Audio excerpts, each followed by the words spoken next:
नमस्कार विद्यार्थी मित्रांनो, साकार फोरममध्ये आपल्या सर्वांचं स्वागत आहे। मी प्रोफेसर अमोल दशपुते।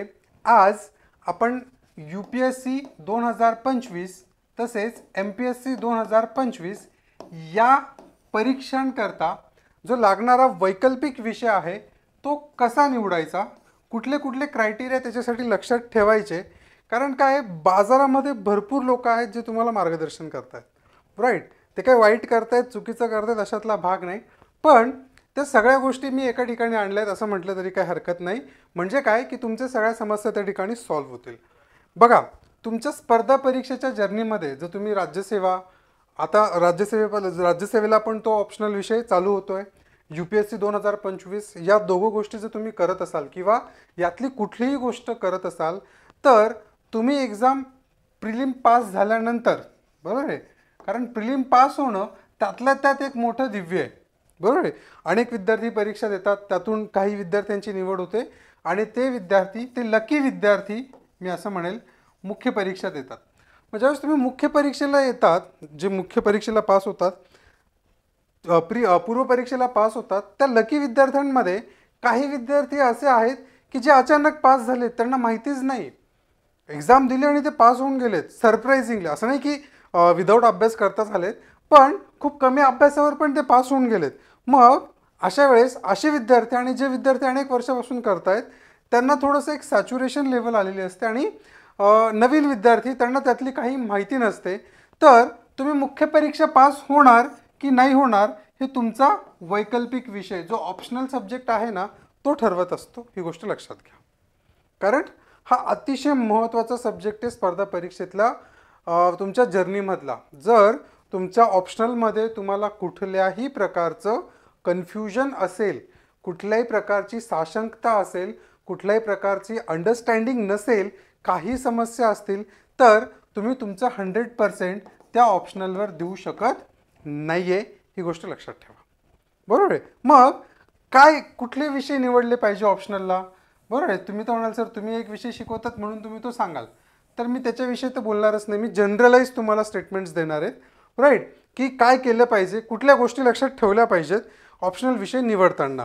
आणि ज्या विद्यार्थ्यांचं काही इश्यूज असतील त्यांनी मला कमेंट बॉक्समध्ये सांगितलं तरी चालेल, माझा नंबर मागे दिलेला आहे त्यावर कळवलं तरी चालेल, मी त्यांच्या प्रत्येक मेसेजला रिप्लाय देणार आहे, त्यामुळे निश्चिंत राहा। तर मी साधारण या विषयाला एक 10 ते 12 पॉईंट्समध्ये डिवाइड केलेलं आहे। किती पॉईंट्समध्ये मित्रांनो? 10 ते 12 पॉईंट्समध्ये। तर वन बाय वन सुरू करूया। सगळ्यात पहिला पॉईंट आहे, ज्यावेळेस तुम्ही एखादा ऑप्शनल सब्जेक्ट निवडतात तर तुम्ही बॅकग्राऊंड कोणतं आहे तुमचं, बरं। बॅकग्राऊंड म्हणजे काय? पार्श्वभूमी म्हणजे काय की तुम्ही BA शिकला आहात, तुम्ही BSc शिकलेला आहात, तुम्ही BCom शिकलेला आहात, बरोबर आहे, तुम्ही BA economics, BA political science, BA sociology, BSc chemistry, physics, maths, zoology, biology, जेवढे पण विषय आहेत यातलं तुमचं बॅकग्राऊंड काय आहे। पहिला हा एक बॅकग्राऊंडचा मुद्दा झाला, म्हणजे मी तुमच्या एज्युकेशनल बॅकग्राऊंडबद्दल बोलतोय, बरोबर आहे। कशाबद्दल बोललो आहे मी? एज्युकेशनल बॅकग्राऊंडबद्दल। दुसरा बॅकग्राऊंडमध्ये जो महत्त्वाचा विषय आहे तो म्हणजे काय, तुमचं सोशल बॅकग्राऊंड काय आहे, बरोबर आहे, म्हणजे सोशली तुम्ही किती स्ट्रॉंग आहात, बरोबर। म्हणजे पॅरेंटिंग तुमचं काय आहे काय नाही, तुमचे आईवडील काय करतात काय नाही, कारण काय होतं बऱ्याचशा गोष्टी आपल्याला सोशल बॅकग्राऊंडमधून पण कळत असतात आणि त्याचं ॲनालिसिस आपल्याला चांगलं जमतं। म्हणजे उदाहरणार्थ एखाद्या विद्यार्थिनीचा, एखाद्या स्टुडंटचा विषय समजा इंग्लिश आहे, MA इंग्लिश आहे, बरोबर आहे, पण घरात तिचे पॅरेंट्स जे आहेत ते मॅथ्सचे टीचर आहेत, मॅथ्स त्यांना चांगलं येतं, तर त्या मुलीचं मॅथ्स हे आपोआप चांगलं असतं। त्या मुलीचं मॅथ्स काय आहे हे आपोआपच चांगलं असणार आहे, बाय डिफॉल्ट चांगलं असणार आहे। म्हणजे तिने काही खूप जास्त कष्ट नाही केलेत, मेहनत नाही घेतली, तरीसुद्धा ती या विषयामध्ये चांगले मार्क्स स्कोअर करू शकते, हा कॉन्फिडन्स तिला असतो। त्यामुळे ज्यावेळेस तुम्ही ऑप्शनल विषय निवडताय तर त्यामुळे थोडंसं तुम्ही बॅकग्राऊंडवर काम करा, बरोबर आहे। मग बॅकग्राऊंडवर काम करताना कोणत्या कोणत्या गोष्टी लक्षात ठेवायच्या, बरोबर आहे। म्हणजे बॅकग्राऊंड नुसतं आता माझं BSc केमिस्ट्री आहे म्हणून मी केमिस्ट्री ऑप्शनल घ्यायला पाहिजे, तर हा काय बॅकग्राऊंड म्हणजे हे काय ऑप्शनल निवडण्याचा ही पद्धत नाही आहे। हे बॅकग्राऊंड हे जेवढे 12 पॉईंट्स आहेत त्यातलं वन ऑफ द हे आहे। तर तुम्हाला 12पैकी कमीत कमी 10 पॉईंट्स ज्यावेळेस तुमचे जुळून येतील त्यावेळेस तुम्ही ठरवायचा की मला हा ऑप्शनल निवडायचा आहे की नाही निवडायचा आहे, बरोबर आहे। तर बॅकग्राऊंडमध्ये तुम्हाला काय करायचं आहे, सगळ्यात पहिले तुम्ही जो पण ऑप्शनल निवडणार आहात बरोबर आहे. त्याचं तुम्हाला काय करायचं, थोडंसं लिखाण करायचं आहे. बरोबर आहे, लिखाण करायचं आहे. नंतर त्याचं थोडंसं वाचन पण करायचं आहे, थोडंसं, जास्त नाही. तुम्ही समजा एखाद 2 आर्टिकल्स वाचलेत, काय वाचलेत. कारण काय असतं, प्रत्येक ऑप्शनल, जो पण तुम्ही ऑप्शनल निवडणार आहात, प्रत्येकाची एक वेगळी भाषा आहे लिहिण्याची. कशाची? लिहिण्याची एक भाषा असते. जसं उदाहरणार्थ, जर पॉलिटिकल क्वेश्चन आहे, समजा पॉलिटिकल सायन्स तुमचा ऑप्शनल आहे. बरं, पॉलिटिकल सायन्स आपण त्याला म्हणतो, राज्यशास्त्र हा तुमचा ऑप्शनल विषय आहे. तर राज्यशास्त्र, राज्यव्यवस्था नाही, राज्यव्यवस्था हा वेगळा सब्जेक्ट आहे. राज्यशास्त्र हा तुमचा ऑप्शनल विषय आहे. आणि तुम्हाला जर प्रश्न आला तर आर्टिकल 14, बरोबर. आता आर्टिकल 14 मध्ये तुम्ही आर्टिकल 14च लिहायला पाहिजे. तिथे तुम्ही निबंध लिहून चालणार नाही. बरोबर. म्हणजे तिथं काय आहे की तुम्हाला इथे जी भाषा आहे ती कायद्याची भाषा आलीच पाहिजे. तुम्हाला कॉन्स्टिट्यूशन तुमचं याच्यामध्ये आलेच पाहिजे. म्हणजे ज्या पर्टिक्युलर टर्मिनॉलॉजीज आहेत त्या तुम्हाला या ठिकाणी दिसल्या पाहिजेत. त्यातून तुमचं बॅकग्राऊंड व्हेरिफिकेशन होणार. बॅकग्राऊंड तुम्हाला कळणार की माझं त्या विषयाचं बॅकग्राऊंड किती आहे. त्यामुळे सगळ्या विद्यार्थ्यांना विनंती आहे की थोडंसं लिहून बघा, तुम्हाला त्याचा फायदा नक्की होईल. बरोबर आहे. लिखाण केलं, वाचन केल्यानंतर आपल्याला त्यातलं किती रिकॉल होतं आहे, म्हणजे किती आपण वाचू शकतोय पुन्हा, आणि एकदा वाचल्यानंतर किती गोष्टी आपल्या त्या लक्षात राहत आहे ॲज इट इज, आपल्या अर्थाने नाही. आपण काय करतो जनरली, आपलं एक ह्युमन सायकोलॉजी आहे की आपण एखादी गोष्ट वाचली, बरोबर आहे, तर तिला आपण आपल्या शब्दांमध्ये कन्वर्ट करतो. बरोबर आहे. मग ज्यावेळेस आपले शब्द ज्यावेळेस आपण म्हणतो, आपले शब्द म्हणजे काय की आपल्याकडे जी डिक्शनरी आहे, आपल्याकडे स्वतःची जी ग्लोसरी आहे, त्याच्यामध्ये आपण त्या कंटेंटला कन्झ्युम करतो, ते कंटेंट घेतो आणि मग आपण रिप्रोड्यूस करतो. बरोबर आहे. मग त्या सिनारिओमध्ये तुम्ही जे वाचतायत आणि त्यावेळेस तुम्ही जे रिप्रोड्यूस करणार आहात लिहिताना, ते सेम जातं आहे का नाही जातं आहे तेवढं एकदा बघा. सो त्यामुळे बॅकग्राऊंड व्हेरिफिकेशनमध्ये हे काम करणं गरजेचं आहे. करेक्ट आहे मित्रांनो. सो बॅकग्राऊंड हा मुद्दा तुम्हाला क्लिअर झाला. आपलं एज्युकेशनल बॅकग्राऊंड बघा, सोशल बॅकग्राऊंड बघा, आणि त्या विषयाचं बॅकग्राऊंड तुम्हाला काय समजतं आहे, काय नाही समजत आहे. याच्यासाठी तुम्हाला कुठलं पुस्तक वगैरे वाचायची गरज नाही. साधारण तुम्ही वर्तमानपत्रातले आर्टिकल्स, जे लेख येतात, ते जरी वाचलेत तरी तुम्हाला जर रिअलाईज होत असेल की हा लेख ह्या विषयातला, हा लेख त्या विषयातला आहे, हा ऑप्शनलशी संबंधित आहे, त्या ऑप्शनलशी संबंधित आहे, एवढं जरी तुम्हाला समजलं तरी तुम्ही बॅकग्राऊंड स्टडी केला असं आपल्याला म्हणायला हरकत नाही. तर दुसरा मुद्दा आहे मित्रांनो याच्यामध्ये, दुसरा मुद्दा आहे इंटरेस्ट. बरेच लोक म्हणतात की माझा खूप इंटरेस्ट आहे. तसं माझा इंटरेस्ट या विषयावर म्हणजे तेवढा फोकस नाही आहे. का माहिती आहे का? त्याचं सिम्पल कारण आहे. बघा, थोडाफार इंटरेस्ट असणं आवश्यक आहे. अजिबातच इंटरेस्ट नसेल तर काही उपयोग होणार नाही. म्हणजे तुम्हाला लग्न करायचं आहे, तुम्ही मुलगी बघायला गेलात आणि तुमचा इंटरेस्ट नव्हता तरी तुम्ही लग्न केलं, बरोबर आहे. सो तिथून पुढे काय होणार आहे, मग त्या गोष्टी वर्कआउट होतील का? नाही. 2 वर्ष 3 वर्ष तुम्ही राहाल घरच्यांच्या जबरदस्तीमुळे, त्याच्यामुळे, आणि नंतर शेवटी तुमचा काय होणार आहे, डिवोर्स होणार आहे. मग ते करण्यापेक्षा थोडासा इंटरेस्ट त्यामध्ये असणं हे कधी पण जास्त उपयोगाचं आहे, अजिबातच नसतं. पण खूपच जास्त इंटरेस्ट आहे, काय खूपच जास्त इंटरेस्ट आहे, म्हणजे आपलं पहिलं प्रेम तुम्ही आठवू शकतात, खूपच जास्त इंटरेस्ट होता, बरोबर आहे. पण मग ते सक्सेसफुल झालं का शेवटपर्यंत? नाही. कारण का? आपला इंटरेस्टच जास्त होता, आपण ते सोडून दुसरं काहीच केलं नाही. रिलेट करा बरं का, मी पहिल्या प्रेमावर बोललो आहे, पण तुम्ही ते ऑप्शनल सब्जेक्टशी रिलेट करा. म्हणजे असा ऑप्शनल सब्जेक्ट निवडू नका की ज्याच्यामध्ये तुम्हाला खूप जास्त इंटरेस्ट आहे आणि तुम्ही काय करतायत, मग त्यात ऑप्शनलचा अभ्यास करण्याऐवजी तुम्ही PhD करण्या इतपत काय झाले त्याच्यात तयार होऊन गेलेत. खूप इंटरेस्ट असून पण उपयोग नाही आहे, माझं आकलन आहे, बरोबर आहे. आणि अजिबातच इंटरेस्ट नाही आहे ते पण चुकीचं आहे. सो थोडाफार इंटरेस्ट त्याच्यामध्ये येत असेल. मग आता इंटरेस्ट कसा येतो, बरोबर आहे. प्रेमात तर तुम्हाला माहिती कसा येतो, बरोबर, इंट्युशन्स असतात डायरेक्टली. तसंच ऑप्शनलमध्ये तसं येत नाही. ऑप्शनलमध्ये काय होतं, जसं मी बॅकग्राऊंडमध्ये सांगितलं तुम्हाला, तुम्ही काही आर्टिकल्स वाचा, याच्यामध्ये तुम्ही काय करा, थोडासा सिलेबस बघा, सिलेबसमधलं काय काय आपल्याला समजतं आहे, काय काय नाही समजत आहे. ज्या सिलेबसमधलं तुम्हाला सगळंच समजलं, ज्या सिलेबसमधलं तुम्हाला सगळंच समजलं, तर तो झाला तुमचा पहिला प्रेमाचा विषय. तो काय झाला, तुमच्या पहिला प्रेमाचा विषय. सो त्याच्यापासून लांब राहा. आणि मोस्टली मुलं इतिहास असेल, पॉलिटिकल सायन्स असेल, बरोबर, हे त्यांचे पहिल्या प्रेमातले विषय असतात. कारण खूप लांब, खूप लेंदी, खूप वास्ट, संपतच नाहीत ते. त्याच्यामुळे त्याच्याकडे जाऊ नका, राईट. मग हा इंटरेस्ट जो आहे तो मीडियम इंटरेस्ट तुम्हाला कसं कळणार? ओके, काही सिलेबस तुम्हाला समजला, काहीतलं तुम्हाला करायची गरज पडले, तुम्हाला असं वाटतं की मी याच्यामध्ये लिहू शकतो. इथे तुम्हाला लिहिणं महत्त्वाचं आहे. ज्यावेळेस तुम्हाला इंटरेस्ट चेक करायचा आहे तुमचा की मी खरंच लिहू शकतो का, बरोबर आहे. लिखाण करणं मला गरजेचं आहे. मी लिहिणार काय आहे त्याच्यामध्ये? तर मी लिहिणार काय आहे, तर मी बेसिक कॉन्सेप्ट्स घेणार कुठल्या पण आणि त्या व्यवस्थित एक्सप्लेन करणं. उदाहरणार्थ बेसिक गोष्ट आहे, जसं मी GS मध्ये मुलांना सांगतो, जेव्हा तुम्ही GSचा अभ्यास करतायत तर एखादी गोष्ट जर तुम्हाला मांडायची असेल तर ती इतक्या व्यवस्थितपणे मांडली पाहिजे आणि त्यातून काय होतं, मग तुमची लिखाण, आपण काय म्हणतो लेखनशैलीवर मी म्हणजे विस्तृत आणि व्यवस्थित बोलणार आहे. फक्त इथे एक उदाहरण देतो आणि तुम्हाला सांगता येईल, म्हणजे समजेल. उदाहरणार्थ हा एक पंखा, घरात पंखा असतो, आपला पंखा फिरतोय.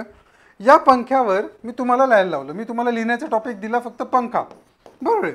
आता तुम्ही पण ही घरी एक्झरसाइज करून बघा माझ्यासोबत की पंख्यावर तुम्ही साधारण एक 50 शब्द लिहा, फक्त जास्त नाही.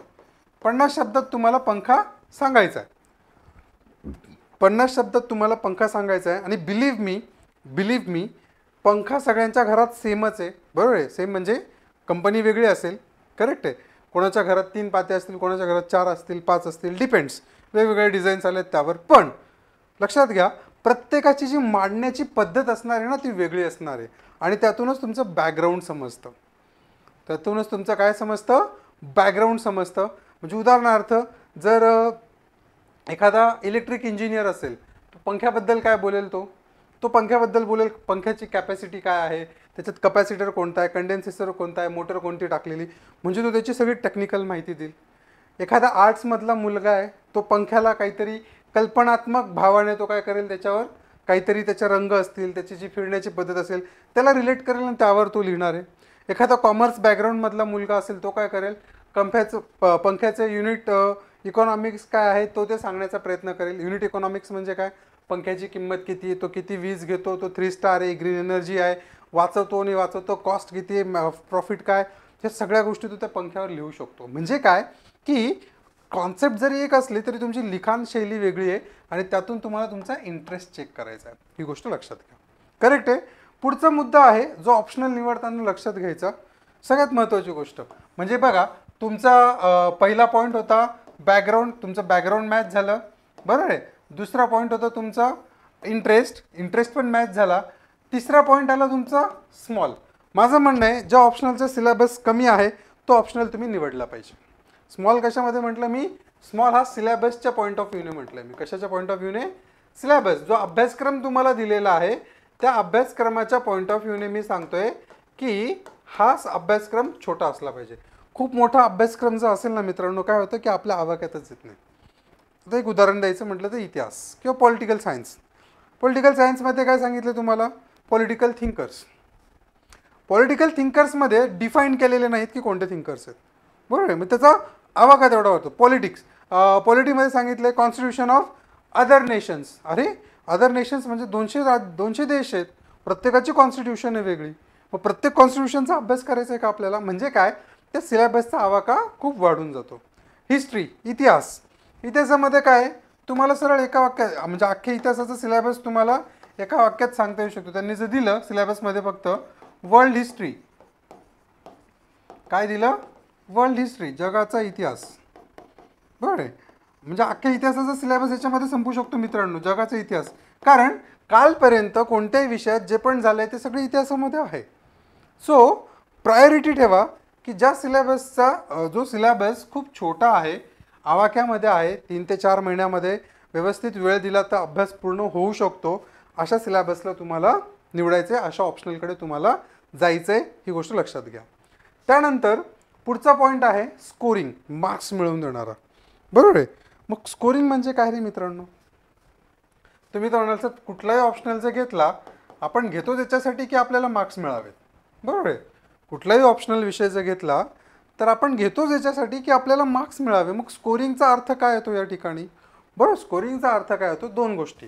एक, काही जे ऑप्शनल विषय आहेत ते स्पेसिफिक असतात. स्पेसिफिक म्हणजे उदाहरणार्थ जॉग्रफी, बरोबर आहे. जॉग्रफी म्हणू शकतो आपण किंवा त्याला आपण भूगोल म्हणूया, बरोबर आहे. आता ज्यांना भूगोल आवडत असेल ते मला शिव्या घालतील, तो प्रश्न वेगळा आहे. पण भूगोलामध्ये जर तुम्हाला विचारलं एक्सप्लेन कॉन्टिनेंटल ड्रिफ्ट थेरी, बरोबर आहे, एक्सप्लेन कॉन्टिनेंटल ड्रिफ्ट थेरी, उदाहरणार्थ हे उदाहरण आहे असं समजा. आता याच्यामध्ये काय झालं, हा सब्जेक्ट टेक्निकल आहे, ज्याला कॉन्टिनेंटल ड्रिफ्ट थेरी माहिती आहे, बरोबर आहे, तोच विद्यार्थी फक्त हा बेसिक प्रश्न आहे बरं का, असे प्रश्न येत नाही, हे एक्झॉस्ट झालेत प्रश्न, बेसिक प्रश्न आहे. आता तुम्ही जे व्हिडिओ बघतायत, आता हा जो माझा व्हिडिओ तुम्ही ऐकतायत, तुम्ही आठवा तुम्हाला कॉन्टिनेंटल ड्रिफ्ट थेरी पूर्ण 14 मार्कासाठी लिहिता येणार आहे का, 10 मार्कासाठी लिहिता येणार आहे का, 5 मार्कासाठी लिहिता येणार आहे का, बरोबर आहे. सो म्हणजे काय की काही ऑप्शनल्समध्ये तुम्हाला एक्झॅक्टली माहीत असणं गरजेचं आहे, नाही तर मग तुम्हाला लिहिताच येणार नाही त्यामध्ये, बरोबर आहे. मग आपल्याला काय करायचं आहे, असं ऑप्शनल सब्जेक्ट निवडायचं आहे, जसं आता उदाहरणार्थ तुम्ही म्हणू शकतात सोशोलॉजी, बरोबर आहे, किंवा अँथ्रोपोलॉजी आपण म्हणू शकतो, है ना. यामध्ये काय आहे की समजा तुम्हाला जर सांगितलं की कुटुंब व्यवस्था, आता कुटुंब व्यवस्था हे तुम्हाला काही माहीत नाही, तुम्ही अभ्यास केलेला नाही, ना NCERT वाचलं आहे, ना अमोल देशपुते सरांचा क्लास केला आहे, बरोबर, ना काही केलेलं आहे, तुम्ही काहीच केलेलं नाही आहे. पण तुम्हाला जो कुटुंब व्यवस्था हा जर सब्जेक्ट म्हणजे ह्याच्यावर जर तुम्हाला लिहायला लावलं, तर मला सांगा कुठला व्यक्ती जो लिहू शकत नाही असं ह्याच्यावर, करेक्ट आहे का नाही. त्याच्यामुळे तो सब्जेक्ट स्कोरिंग असावा. सगळ्यात पहिलं जे रूल आहे, जो तुमचा 500 मार्काचा पेपर आहे, बरोबर, म्हणजे पेपर 1 250 आणि पेपर 2 250 मार्क, तर यातला एकही प्रश्न सुटता कामा नये. सगळ्यात पहिले टार्गेट तर ते आहे, एकही प्रश्न सुटता कामा नये. मग एकही प्रश्न आपला का सुटणार नाही, कधी सुटणार नाही, ज्यावेळेस तो जो ऑप्शनल सब्जेक्ट आहे हा जनरलाइज स्वरूपाचा असेल. हा काही पूर्णपणे जनरलाइज नाही आहे, पण यातला बराचसा भाग हा जनरलाइज आहे. याच्यामध्ये थोड्याशा माहितीवर तुम्ही त्याला एक्सपांड करू शकतात आणि लिहू शकतात, आणि तो तुम्हाला स्कोरिंग करून देऊ शकतो. आत्तापर्यंत साधारण 329 एवढे मार्क्स म्हणजे सोशिओलॉजी ऑप्शनलमध्ये आलेले आहेत असं आपण बोलूया. त्याच्यावर आपण वेगळ्या लेक्चरमध्ये बोलूया. आज फक्त एवढं लक्षात ठेवा की आपण 4 क्रायटेरियाज आत्तापर्यंत बघितले. पहिला होता बॅकग्राऊंड, दुसरा होता इंटरेस्ट म्हणजे पार्श्वभूमी काय होती, तुमची आवड काय आहे. त्याच्यानंतर तिसरा आपण बघितला की त्याच्यामध्ये तिसरा आपला होता की तो छोटा, त्याचा सिलेबस किती छोटा आहे. चौथा जो आहे तो म्हणजे काय, स्कोरिंग. असे 4 आपण बघितले. पुढचं आपण बघूया एसेमध्ये हेल्प. कुठलाही ऑप्शनल निवडताना, बरोबर आहे, ऑप्शनल निवडताना शक्यतो प्रयत्न करायचा की तो GSशी कनेक्ट असला पाहिजे. कशाशी कनेक्ट असला पाहिजे मित्रांनो, GS, जो तुमचा जो पण जनरल स्टडीजचा अभ्यासक्रम आहे त्याच्याशी तो कनेक्ट असला पाहिजे. कारण तो जो त्याशी कनेक्ट असेल तर तुम्हाला त्याची मदत कुठे होणार आहे, एसेमध्ये पण होणार आहे आणि GSच्या पेपर्समध्ये पण होतं. GSच्या पेपरमध्ये पण होते. फॉर एक्झाम्पल जसं पॉलिटिकल सायन्स म्हटलं तुम्ही, मी पॉलिटिकल सायन्स पण आणि सोशिओलॉजीचं बेसिक एक्झाम्पल एकच देतो, तुम्हाला पण लक्षात राहील, कम्पेअर करायला सोपं. मॅक्झिमम मुलं याच्याकडे जातात त्याच्यामुळे मी तुम्हाला सांगतोय, बरोबर आहे. पॉलिटिकल सायन्समध्ये GS2 मध्ये तुम्ही जर बघितलं तर आपला पेपरचा बऱ्यापैकी पार्ट GS पॉलिटिकल सायन्समधून ऑप्शनलमधून कवर होतो. पण तुम्हाला हेच माहीत नाही की GS2 मधून एसेला किती मदत होते. जर पॉलिटिकल याच्यावर एसे आला तर आपण तिथे लिहू शकतो, नाहीतर आपल्याला लिहिता येत नाही. पण सोशिओलॉजीमध्ये जर बघितलं, कारण सोशिओलॉजीमध्ये काय होतं मित्रांनो, थोडासा भाग हा फिलॉसॉफीचा पण आहे, बरोबर आहे, थोडासा भाग हा सायकोलॉजीचा पण आहे. त्याच्यानंतर थोडासा भाग जर आपण त्याच्यामध्ये बघितलं तर हा हिस्ट्रीचा आहे, इकॉनॉमिक्सचा आहे. म्हणजे काय की सगळ्या याच्यातून थोडं थोडं घेतल्यामुळे हा सब्जेक्ट थोडा छोटा होतो. आणि यातून प्रत्येक वर्षी आत्तापर्यंतचं रेकॉर्ड आहे, बरोबर आहे, 2 सेट जे येतात आपल्याला, ए आणि बी, जे 2 एसे लिहायचे असतात, त्यातल्या प्रत्येक सेटमध्ये एक तरी एसे हा म्हणजे प्रत्येक सेटमधला एक तरी एसे हा सोशिओलॉजी संदर्भातला असतो. म्हणजे सोशिओलॉजीमध्ये जे विषय आपण शिकतो त्याच्या संदर्भातला एक तरी विषय आपल्याला इथे बघायला मिळतो, एवढं मी 100% खात्रीने सांगू शकतो.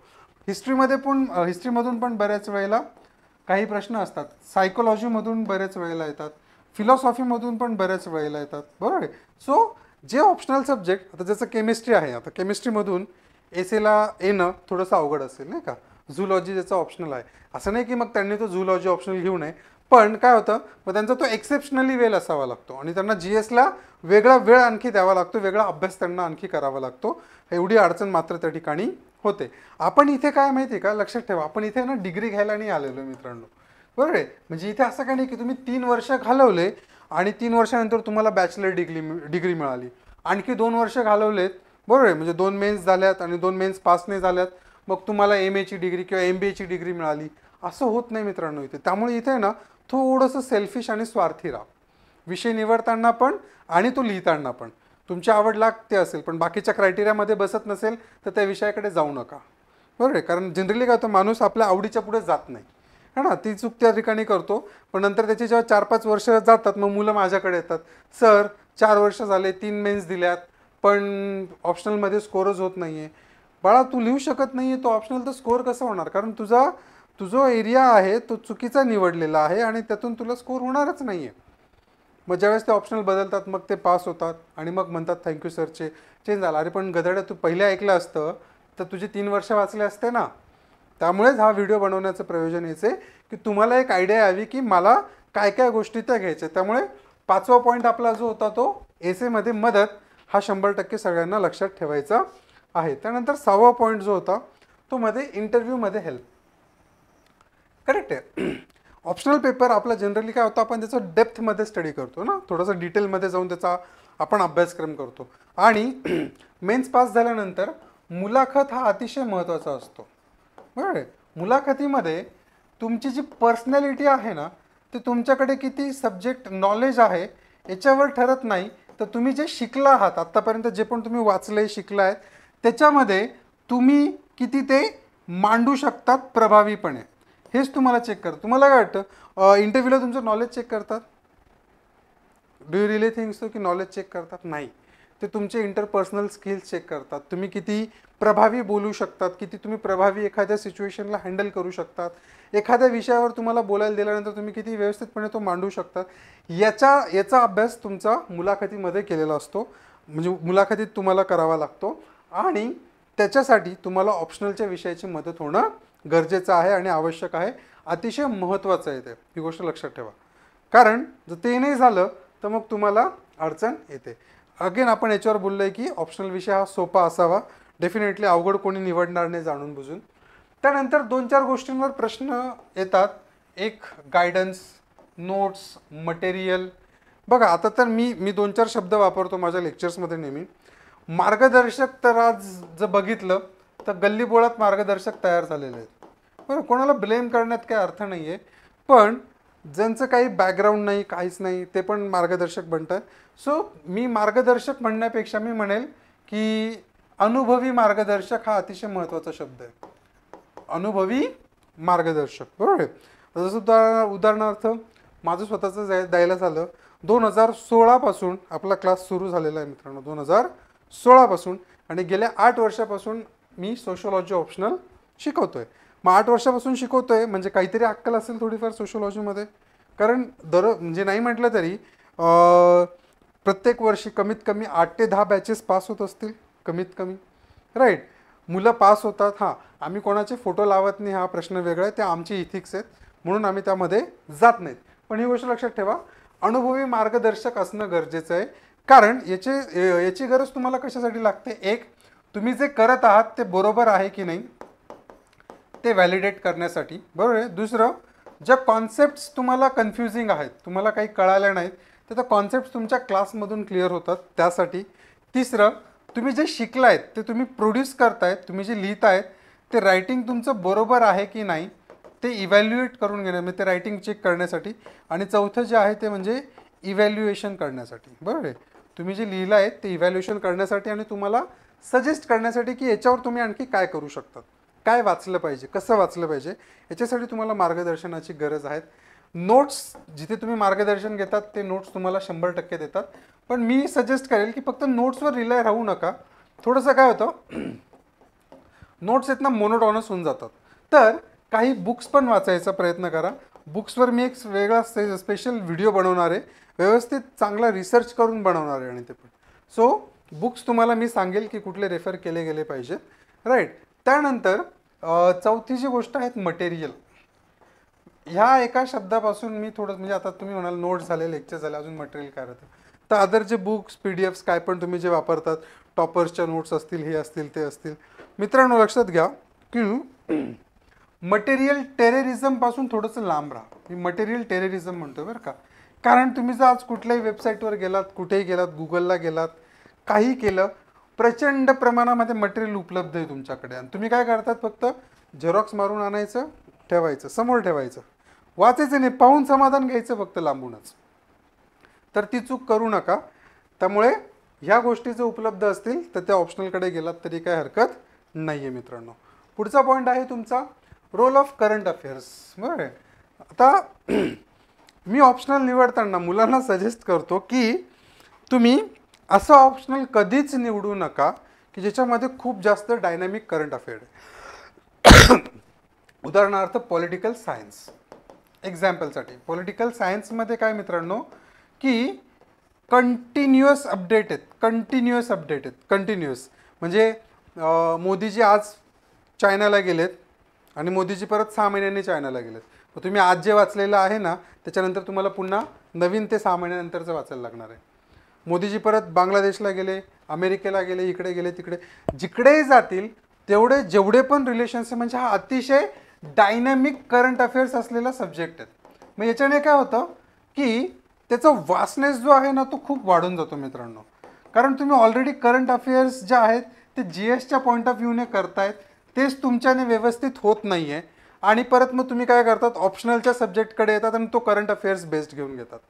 बरोबर आहे. मग त्याने काय होतं की तुमचा ना प्रॉपर कुठेतरी ग्रोथ होऊ शकत ना, तुम्ही म्हणजे वेळेत तुम्ही ना GS संपवू शकत ना वेळेत तुम्ही ऑप्शनल सब्जेक्ट संपवू शकत. सो प्रयत्न करा की करंट अफेअर्स हे कमीत कमी नसणारा मी म्हणणार नाही,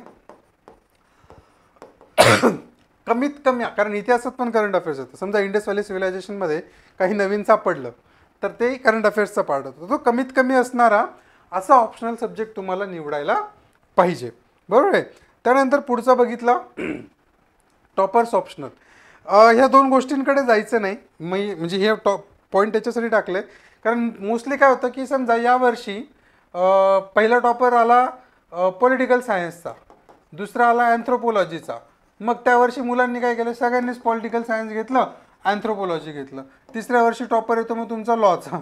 मग तुम्ही तिसऱ्या वर्षी लॉ घेणार आहेत का मित्रांनो? तर नाही.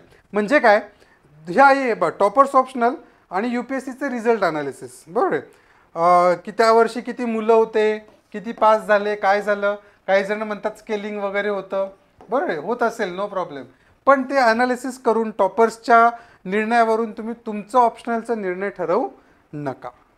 एवढं मी तुम्हाला 100% सांगेल.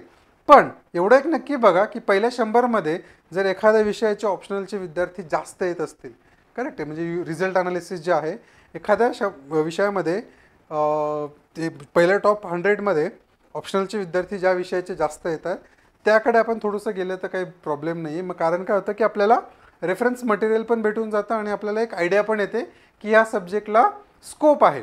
बरोबर आहे. आणि सब्जेक्ट्समध्ये जर बघितलं तर जसं आता पॉलिटिकल सायन्स झालं, फिलॉसॉफी झालं, सायकोलॉजी झालं. सायकोलॉजी असेल, फिलॉसॉफी असेल. फिलॉसॉफी तर आता दिल्या गेलेल्या आहेत. सायकोलॉजीमध्ये नवीन नवीन शोध लागत आहेत.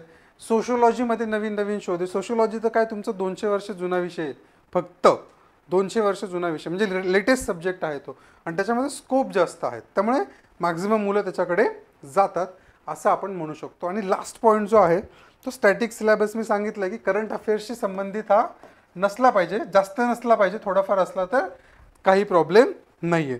तर मित्रांनो आज आपण 10 ते 12 जे पॉईंट्स आहेत ते बघितलेत. त्यातला पहिला पॉईंट होता तुमचा बॅकग्राऊंड. दुसरा होता बघा पॉईंट्स काय काय होते तुमचे. पहिला होता बॅकग्राऊंड, बरोबर आहे. दुसरा होता इंटरेस्ट. तिसरा होता स्मॉल, छोटा असला पाहिजे, बरोबर आहे. त्यानंतर चौथा पॉईंट जो होता तुमचा तो स्कोरिंग होता, बरोबर आहे. त्याच्यानंतर इझी असला पाहिजे आहे ना. इंटरव्ह्यूमध्ये तुम्हाला मदत झाली पाहिजे है ना. त्याच्यानंतर एसेमध्ये तुम्हाला मदत झाली पाहिजे असं आपण म्हणू शकतो. त्याच्यानंतर गायडन्स, करंट अफेअर्स है ना. सो टॉपर्सच्या नोट्स, UPSCचे रिझल्ट अनालिसिस, हे सगळे 10-12 पॉईंट्स तुम्ही लक्षात ठेवा आणि तुमचा ऑप्शनलचा डिसिजन तुम्ही घ्या. ज्या विद्यार्थ्यांना मदत लागेल त्यांनी मला फोन करायला संकोच करू नका. मी फोनवर उपलब्ध नसलो तरी मॅडम असतात, मॅडम तुम्हाला गाईड करतील. रोहित सर म्हणून आहेत ते असतात, ते पण तुम्हाला गाईड करतील. त्यामुळे काही टेन्शन घेऊ नका. सो तुम्हाला यातून बरीचशी आयडिया आली असेल मित्रांनो. काही प्रश्न असतील तर साकार फोरमच्या यूट्यूब चॅनलला, टेलिग्राम चॅनलला नक्की सबस्क्राईब करून ठेवा आणि जास्तीत जास्त विद्यार्थ्यांपर्यंत हे पोहोचवा. धन्यवाद मित्रांनो.